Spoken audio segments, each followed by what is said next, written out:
Jusqu'à 9h, Good Morning Business. Et ce matin, c'est Jean-Philippe André, président de l'ANIA, l'Association nationale des industries alimentaires, qui est avec nous. Il y avait cette conférence de presse de rentrée hier sur ce secteur, la rentrée du secteur alimentaire. Et on vient de le dire, la période est à la fois très complexe, mais absolument fascinante en économie. Les grands défis qui se présentent à votre secteur sont énormes, mais ils sont passionnants. Est-ce que le premier grand défi que vous avez en ce moment, Jean-Philippe André, c'est la hausse, c'est la pénurie de matières premières?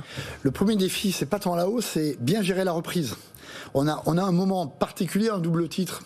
C'est-à-dire qu'il semblerait, mais il faut faire très attention qu'on soit en fin de crise. Je tiens à le dire, il y a comme des secteurs de l'activité qui ne sont pas encore sortis de cette crise. Oui. Et il se trouve qu'en ce moment, dans nos métiers, comme ça repart, il y a des tensions sur les matières premières. Tout le monde a besoin de matières premières. Alors, le prix de ces matières premières peut augmenter, soit parce que il y a la tension, soit parce qu'il y a eu des dômes de chaleur, soit parce que les fruits et légumes, il y a eu trop d'eau, ça arrive. Donc, tension sur ça. Une fois que vous avez votre matière première, encore faut-il l'emballer. À ce moment-là, tout le monde va emballer, et il ne faut pas être étonné qu'à ce moment-là, les produits cartonnés augmentent de l'ordre de 15 à 20%. On n'a jamais vu ça avant. Et quand vous avez emballé, encore faut-il faire en sorte que le produit arrive à proximité du consommateur. Et donc, si vous devez aller très loin, le fret maritime explose. Je pense que vous avez dû voir ça. Oui. Et nous, sur les transports, ne serait-ce que sur le territoire français, c'est la même chose. Mais ça fait beaucoup d'explosions à la suite. Ça fait des hausses qui sont liées au momentum.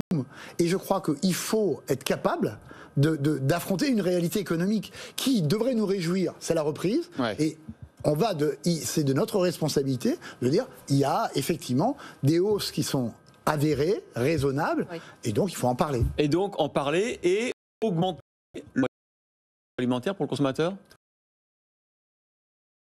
J'allais dire il y a un doute, momentum à gérer, mais il a aussi une trajectoire historique qui ne lui est pas favorable, c'est-à-dire que, grosso modo, pour faire simple, depuis 6 à 7 ans, chaque année, quand on démarre l'année, on est face à un phénomène déflationniste, c'est-à-dire que au lieu d'avoir simplement la répercussion d'une inflation normale qui est de ces dernières années de l'ordre du % des fois moins, nous subissons de la déflation, c'est-à-dire qu'il y a une destruction de valeur systématique. Par qui? La grande distribution?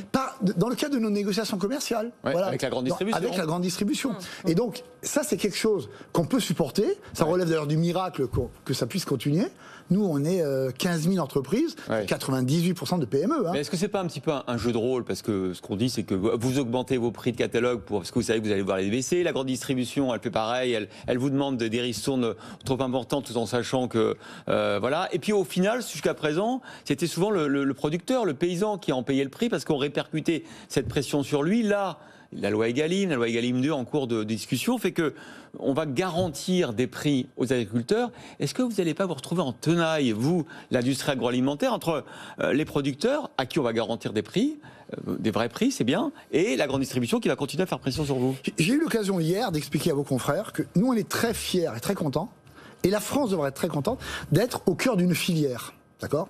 Beaucoup de pays envient la filière agroalimentaire. Première filière de France. On est le premier acteur industriel de ce pays, même devant l'aéronautique, je pense qu'il faut le dire. Et devant l'industrie des cosmétiques. Devant la chimie, devant la cosmétique, devant tout.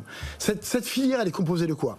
Des agriculteurs, en amont, en aval de la distribution. Je le dis clairement, nous avons besoin d'une grande distribution forte parce que c'est elle qui amène nos produits. Oui, mais la grande distribution, elle dit, moi, mon rôle, c'est de faire des prix bas pour les consommateurs.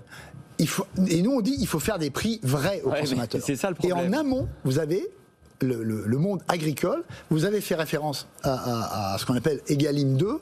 L'esprit de cette loi, c'est quoi? C'est de dire restaurer, garantir une bonne rémunération. Nous, on est pour. Pourquoi? Dans cet esprit de la loi. Pourquoi? Parce que c'est une garantie, d'abord, que les agriculteurs puissent correctement se rémunérer.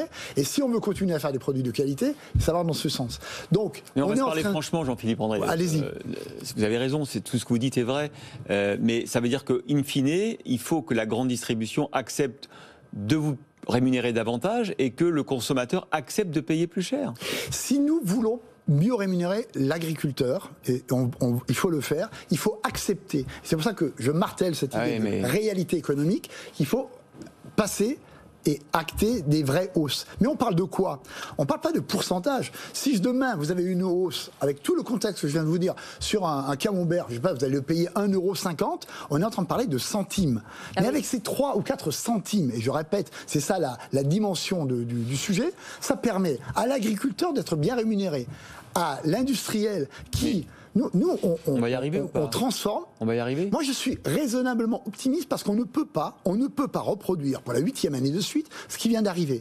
Et donc, si pour quelques centimes, l'agriculteur a à son compte l'industriel, et je le répète, ces 15 000 entreprises retrouvent la réalité économique et puissent se transférer, je pense que derrière, dans le cas d'une agriculture qui à ce moment-là est plus forte et d'un consommateur qui continue à avoir un produit de grande qualité, parce que la France a sans doute un des plus hauts standards de qualité. Ouais. On y arrivera.